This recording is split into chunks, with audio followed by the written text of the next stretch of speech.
नमस्कार, मैं हूं आलोक जोशी और आप देख रहे हैं बिज अड्डा। और बिज अड्डा में आज फिर हम बात कर रहे हैं अडानी समूह की। अडानी समूह की मुसीबतें खत्म होने का नाम नहीं ले रही हैं, बल्कि बढ़ती जा रही हैं, ऐसा लग रहा है। आज सुबह बाजार खुलने के पहले अडानी समूह के मुखिया गौतम अडानी की तरफ से एक वीडियो संदेश जारी किया गया। इससे पहले बीती रात काफ़ी देर में उन्होंने अपना एफपीओ कैंसिल करने की, उसको विड्रॉ करने की बात कही, ऐलान किया। कंपनी की तरफ से ऐलान हुआ कि इस वक्त क्योंकि बाजार में बहुत उठापटक हो रही है, शेयरों में गिरावट का जिक्र नहीं, उन्होंने कहा वॉलेटिलिटी की वजह से इन्वेस्टर्स को भारी नुकसान हो सकता है और ऐसे में हमें ये मॉरली ठीक नहीं लग रहा है, नैतिक रूप से सही नहीं लग रहा है कि जो एफपीओ हमारा पूरी तरह सब्सक्राइब हो चुका है उसको हम आगे बढ़ाएं। इसलिए हम इसको अब आगे न बढ़ाने का फैसला कर रहे हैं। 20,000 करोड़ रुपए का ये फर्दर पब्लिक ऑफर था, यानी अडानी एंटरप्राइजेस के शेयरों को दोबारा बाजार में दिया जा रहा था। उस ऑफर को अडानी ने वापस लेने का ऐलान किया। इससे हो सकता था कि कुछ राहत होती, लेकिन उल्टा हुआ यह है कि आज जब बाजार खुला है तो अडानी के शेयर संभलने के बजाय और बुरी तरह गिरते हुए दिखाई दिए। और शाम को हाल यह है कि बॉम्बे नेशनल स्टॉक एक्सचेंज पर अडानी एंटरप्राइजेस का शेयर 1565.25 रुपए पे बंद हुआ है, 26.7% गिरकर, भयानक गिरावट एक दिन में।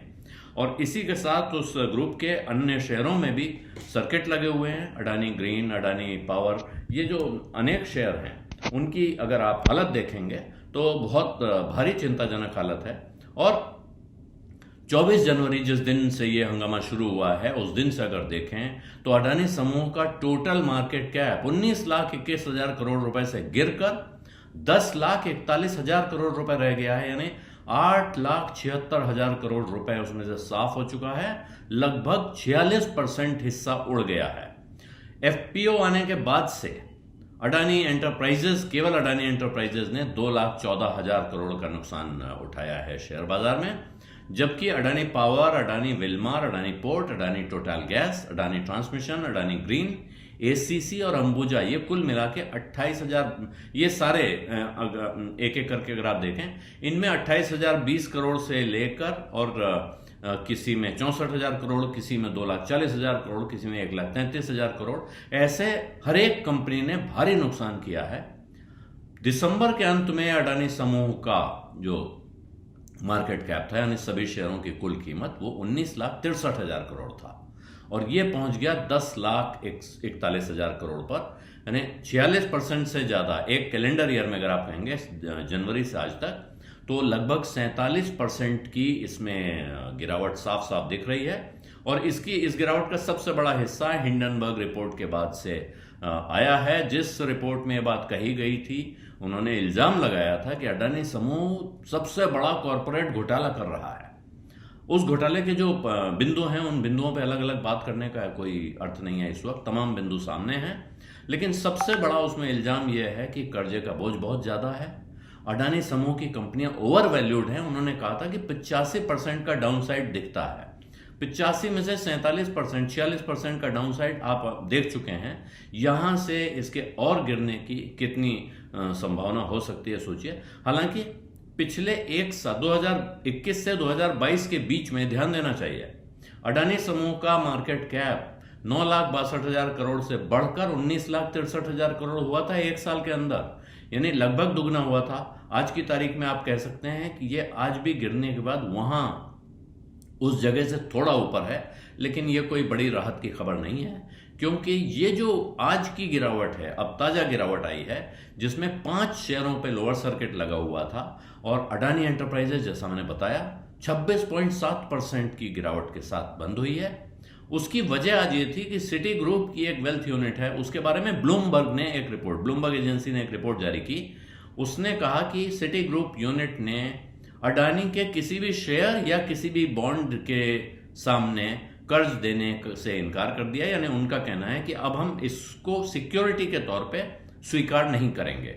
हालांकि उस रिपोर्ट में कहा गया है कि सिटी ग्रुप कहता है कि इससे हमें कोई खास फर्क नहीं पड़ रहा है, यानी उनके पास अडानी के बहुत सारे शेयर या बॉन्ड प्लेज हैं, ऐसा नहीं कह रहे हैं वो, कोई खास फर्क हमारे कारोबार पर नहीं पड़ रहा है। इसके बावजूद उन्होंने ऐसा क्यों किया, ये सोचने की बात है, लेकिन किया। और ये खबर जब भारत के बाजारों में पहुंची तो इसने और बुरी तरह से नुकसान किया, जबकि ये आज का दिन था जब अडानी समूह अपने को संभालने की कोशिश कर रहा था। इस बीच खबर ये 2-3 दिन से चल रही है कि रिजर्व बैंक ऑफ इंडिया इसकी जांच शुरू कर रहा है। तो आरबीआई ने बैंकों से डिटेल मांगे हैं कि आपने किसने कितना कर्जा अडानी कंपनियों को दे रखा है, उसका ब्यौरा दीजिए। दूसरी तरफ अब संसद में इस पे भारी हंगामा हुआ और जो विपक्ष के नेता हैं पहले से ही वो अडानी का नाम लेकर मोदी सरकार पे इल्जाम लगाते रहे हैं, आरोप लगाते रहे हैं, लेकिन अब उन्होंने काफी हंगामा किया और वो कह रहे हैं या तो ज्वाइंट पार्लियामेंट्री कमेटी बैठाई जाए, यानी संयुक्त संसदीय दल इसकी जांच करे, ऐसा मामला हो गया है, और या फिर भारत के प्रधान न्यायाधीश सुप्रीम कोर्ट के चीफ जस्टिस के नेतृत्व में एक जांच कमेटी बैठे। और यही नहीं है, वो तो यहां तक कह रहे हैं कि रोज बरोज इस पे अपडेट होना चाहिए, सूचना दी जानी चाहिए कि ये जो जांच हो रही है इसमें क्या हो रहा है और कितनी जांच हो रही है। तो इतना गंभीर मामला राजनीतिक तौर पे हो गया है और इस वजह से अब रिजर्व बैंक ने जो मांगा है वो आरबीआई से कहा है कि साहब कहां आपने कितना कोलेटरल रखा हुआ है जो आपने कर्ज दिए हुए हैं और वो कितना सुरक्षित है। और ये सवाल इसलिए उठ रहा है क्योंकि ये शेयर काफी ऊंचे भाव पे थे। उस वक्त ये बात हो रही थी कि कंपनी पर कर्ज का बोझ बहुत ज्यादा है। आज की तारीख में जब शेयर का दाम आधा हो गया है तो वो कर्ज का बोझ आप तुलनात्मक रूप से देखेंगे तो और बड़ा दिखेगा, दोगुना दिखेगा। ऐसे में डर पैदा होता है कि अगर शेयर गिरवी रख के कर्ज दिया गया है तो क्या वो कर्ज डूबने का डर तो नहीं है? डर है या नहीं है, लेकिन ये डर बाजार में फैल गया है कि ऐसा हो सकता है और इस तरह की स्थिति किसी कंपनी के लिए बहुत अच्छी नहीं होती है। ये चिंता की बात है और चिंता यहां इस बात से भी देखिए, हालांकि उस वक्त जब इंटरव्यू था में कब पूछा गया गौतम अडानी से तो उन्होंने कहा ये लिस्ट इसमें ऊपर नीचे जाना मैं इसको बहुत महत्व नहीं देता हूं, लेकिन दुनिया के अमीरों की लिस्ट में तीसरे नंबर से खिसक कर वो फोर्ब्स की रियल टाइम लिस्ट में 16वें नंबर पर और ब्लूमबर्ग की रियल टाइम लिस्ट में 13वें नंबर पे पहुंच चुके हैं। और भारत के और एशिया के सबसे अमीर आदमी का जो खिताब है तो वो मुकेश अंबानी जो उनसे पहले वहां होते थे वो वापस वहां पहुंच गए हैं। गौतम अडानी की संपत्ति नीचे आ गई है। अभी कल बाजार खुलेगा तो क्या होगा पता नहीं। अभी तक सेबी ने किसी तरह की कोई जांच के आदेश दिए हों ऐसी खबर नहीं आई है, लेकिन आज सूत्रों से पता चल रहा है कि सेबी ने भी आंतरिक काम शुरू कर दिया है, इंटरनल सर्वेलेंस का काम वहां शुरू हुआ है। तो हो सकता है जैसे अभी रिजर्व बैंक की खबर 2-3 दिन के बाद बाहर आई, अब हो सकता है सेबी से भी पता चले कि वहां भी अडानी के शेयरों पर या उनके जो ये जो फॉलो ऑन पब्लिक ऑफर है इसके बारे में भी जांच हो सकती है, क्योंकि इस पर भी अब इस तरह की एक रिपोर्ट आई है जिसमें इल्जाम ये लग रहा है कि इस एफपीओ में अडानी समूह ने अपना ही पैसा दूसरों के नाम से लाकर लगाया। ये इल्जाम सच है या नहीं ये नहीं कहा जा सकता है, लेकिन ये इल्जाम सामने आया है बाजार में।